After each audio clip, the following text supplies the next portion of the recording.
Okay, we're gonna remove the rear shock and sway bar end link.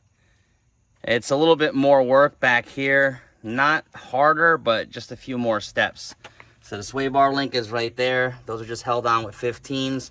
Those come off real simple. Just pop it off, pop it in, no sweat.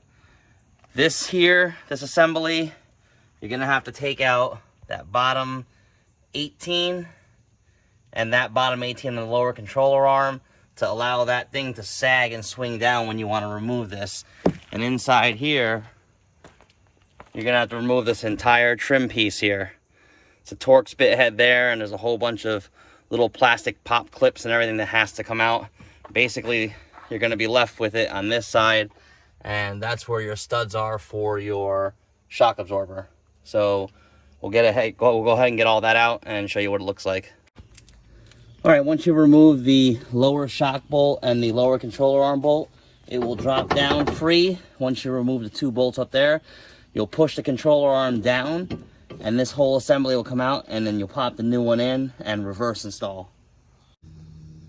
All right, we got the shock assembly in. Make note that there's a little like protrusion right here that's gonna face the outside, and you'll see with the witness marks, but make sure you torque everything down, make sure everything's tight, grease up your sway bar link if you have greasable ones. Get it all checked out, and then take it for an alignment.